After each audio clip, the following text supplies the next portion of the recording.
दिया गया। क्या ये सही है? अपने आप को छुपाने के लिए बहुत अच्छी चीज़ है ये कि जैसे ही कोई छेड़े तो उसको हिंदू मुस्लिम पर ले आओ, लेकिन समझदार लोग, सूझवान लोग, सनातनी लोग समझ रहे हैं इस बात को, सपोर्ट में आ रहे हैं। मैं उनका भी धन्यवाद करता हूँ।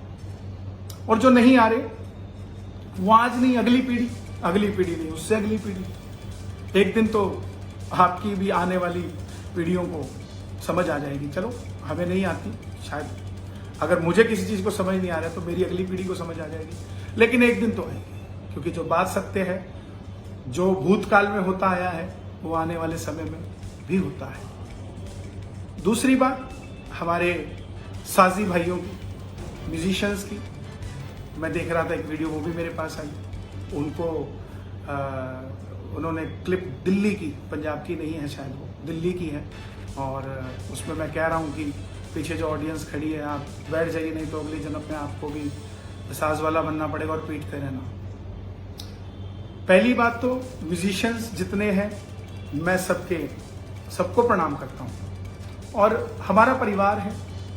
अगर आपको किसी चीज़ का बुरा लगा है तो आपसे माफ़ी मांगते हुए मुझे 1% भी तकलीफ नहीं है, और ना होगी, क्योंकि गोस्वामी तुलसीदास जी ने भी कहा है, ढोल गवार शुद्र पशु नारी सकल ताड़ना के अधिकारी। ढोल को बोलने से नहीं बजता, उसको पीटना पड़ता है। तो हमने जो सुना, जो संतों से सुना, वही शब्दों को हम कीर्तन में यूज करते हैं। और वहां भीड़ बहुत ज्यादा थी, मैंने 20 बार पब्लिक को बोला कि बैठ जाइए, नहीं बैठे।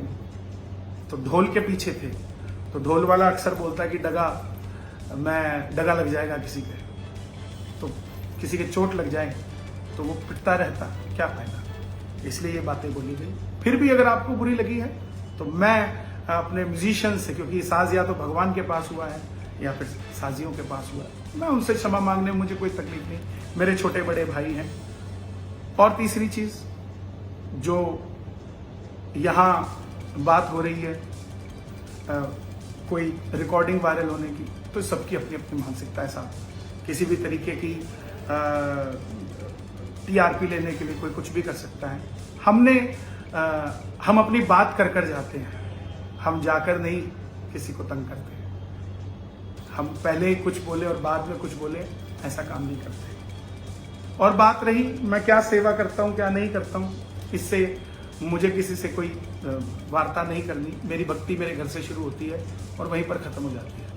और फैक्ट है ये, ज्यादा पैसे इसीलिए लिए जाते हैं कि कार्यक्रम कम किए जाएं, क्योंकि हम लोग इतना कार्यक्रम नहीं कर सकते। लोगों की इच्छा है, फिर भी जाएं तो जाना पड़ता है। और बहुत सारी ऐसी जगहें हैं जो मंडल, जिनके पास मैं सेवा करके आता हूँ, और ऑलरेडी पंजाब में भी काफी मंडलों के साथ हमने कॉम्प्रोमाइज कर उस काम को किया है। ठीक है, वो मंडल आगे नहीं आता बोलने के लिए, मुझे उससे कोई गिला नहीं है, लेकिन फिर भी हमें सोचना चाहिए, साथ देना चाहिए। तो मैं पुनः आप सबसे निवेदन करता हूं कि मैंने कोई हिंदू मुस्लिम नहीं किया है। जो लोग ये कर रहे हैं उनको समझना चाहिए, उस चीज को समझें। आस्था अगर आपकी है तो आस्था हमारी भी है। अगर आप भोलेनाथ को इतना मानते हो तो भोलेनाथ को भोलेनाथ रहने दो। माता चिंतपूर्णी के दरबार के वो पुजारी जो कहते हैं गद्दी पे बैठ के कि मेरा बापूलाल बादशाह जी है, तो वो पुजारी जी को भी सामने आकर स्टेटमेंट देनी चाहिए, क्या ये सत्य है। क्योंकि जो व्यक्ति वैष्णो चिंतपूर्णी जा रहा है, वहीं के पुजारी अगर उसको वहीं के पुजारी कहीं और दरबार को मानते हैं तो हम उस दरबार में जाना चाहिए, फिर हम क्यों चिंतपूर्णी जाते हैं।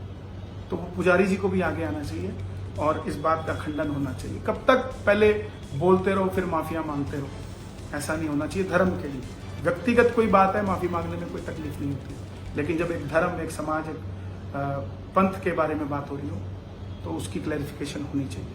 मैंने ईसाई धर्म को मेरी किसी बात से ऐसा लगा कि मैंने कहीं ना कहीं उनका मजाक, उनको लगा कि मैंने मजाक बनाया, तो मैंने क्लैरिफिकेशन की वीडियो उसी समय डाली, उसकी क्लैरिटी हो, कोई भी चीज हो, क्योंकि धर्म सब बराबर है, कोई छोटा बड़ा नहीं है। मैंने पूजा पद्धति से शुरू किया था, लेकिन कहते हैं ना, एक उंगली आगे करेंगे तो 3 आपकी तरफ है, तो आएंगी, लेकिन हम अडिग हैं। हम फिर से यही कह रहे हैं कि पूजा पद्धति की बात हो रही है, कोई हिंदू मुस्लिम की बात नहीं हो रही। तो इसको आज समझें। जितनी मर्जी मेरे पीछे आप लगा दीजिए लोगों को, मुझे कोई फर्क नहीं पड़ता। क्यों? क्योंकि मैं भजनों से जी रहा हूं। भजनों को गा नहीं रहा हूँ, भजनों को अपने जीवन में उतार रहा हूँ। और ये मेरा कर्म नहीं है भजन गाना।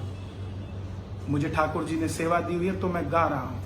मेरा कर्म सिर्फ और सिर्फ सुबह उठना और भगवान के लिए चल पड़ना है। जब तक वो चला रहा है तब तक चलते रहेंगे। इसीलिए पुनः इस वीडियो को जितने भी मीडिया वाले हैं, जो स्टेटमेंट बार बार फोन आ रहे हैं काफ़ी मीडिया के, इसी में से आप लेकर अपने जवाब को काट छाट के जैसे भी आप लोग बनाते हैं वैसे डाल सकते हैं।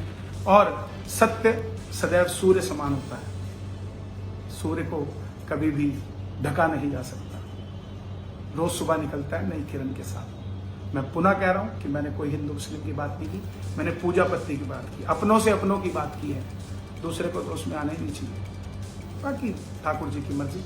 जय श्री राम।